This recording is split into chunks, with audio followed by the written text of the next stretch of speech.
অবশেষে জনসম্মুখে ক্ষমা চাইলেন আর্জেন্টিনা বনাম স্পেনের সেই আলোচিত ফাইনাল ম্যাচের রেফারি স্লাভকো ভিনচিচ। চাপের মুখে পড়ে অবশেষে স্বীকার করলেন ম্যাচ চলাকালীন কেন বারবার আর্জেন্টিনার খেলোয়াড়দের বিরুদ্ধে ফাউলের বাঁশি বাজিয়েছেন এবং কার্ড দেখিয়েছেন তিনি, এবং এর তীব্র প্রতিবাদ জানালেন ব্রাজিলিয়ান ফুটবলার নেইমার জুনিয়র। অন্যদিকে সংবাদ সম্মেলনে দাঁড়িয়ে খোদ লিওনেল মেসি জানিয়ে দিলেন কিভাবে ইচ্ছাকৃতভাবে তাদের এই ফাইনাল হারানো হয়েছে আর কেনই বা মেসি এই টুর্নামেন্টে গোল্ডেন বুট কিংবা অন্য কোনো ব্যক্তিগত পুরস্কার পেলেন না। ফাইনালের আগে থেকেই সবাই ধরে নিয়েছিলেন এই ম্যাচ হবে একেবারে হাড্ডাহাড্ডি এবং সমানে সমানে এক লড়াই।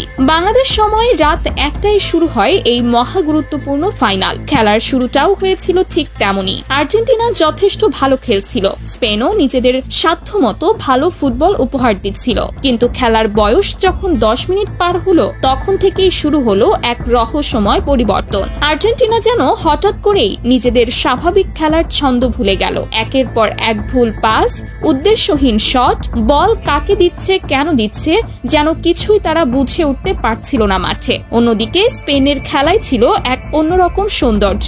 একের পর এক দীর্ঘ পাস, বল যেন প্রায় সারাক্ষণই থাকছিল তাদের পায়ে। আর্জেন্টিনার ডি বক্স লক্ষ্য করে একের পর এক আক্রমণাত্মক আক্রমণ চালিয়ে যাচ্ছিল স্পেন। ওদিকে শুরু থেকেই রেফারির সিদ্ধান্তগুলো নিয়ে জন্ম নিতে শুরু করেছিল প্রশ্ন। মনে হচ্ছিল যেন প্রথম মিনিট থেকেই আর্জেন্টিনার বিপক্ষেই দাঁড়িয়ে আছেন তিনি। যদিও এটাও সত্যি যে আর্জেন্টিনা এই ম্যাচে যথেষ্ট পরিমাণ ফাউল খেলেছিলেন, তবু আসল বিতর্কের সূত্রপাত ঘটে নির্ধারিত 90 মিনিটের পরের অতিরিক্ত সময়, অর্থাৎ 93 মিনিটের মাথায়।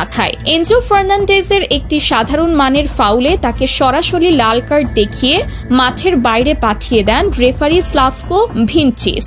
লাল কার্ডের সিদ্ধান্তের সঙ্গে সঙ্গেই মাঠে থাকা লিওনেল মেসি সহ বাকি খেলোয়াড় এবং মাঠের বাইরে থাকা কোচ লিওনেল স্কালোনি তীব্র প্রতিবাদ জানান। তারা দাবি করেন VAR প্রযুক্তির মাধ্যমে সিদ্ধান্তটি আরেকবার পর্যালোচনা করা হোক, কিন্তু রেফারি সেই দাবিতে কর্ণপাত করেননি।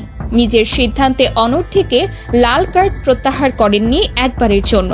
এই মুহূর্ত থেকেই আর্জেন্টিনার খেলা আরো তলানিতে গিয়ে ঠেকে। স্পেনের মতো এত সুসংগঠিত এবং গোছানো একটি দলের বিপক্ষে মাঠে একটি খেলোয়াড় কম নিয়ে খেলাটা আর্জেন্টিনাকে ভেতর থেকে কুড়ে কুড়ে খেতে শুরু করে। ঠিক এই সুযোগেই স্পেনের ফরওয়ার্ড ফেরান তোরেস গার্সিয়ার একটি গোলে এগিয়ে যায় স্পেন।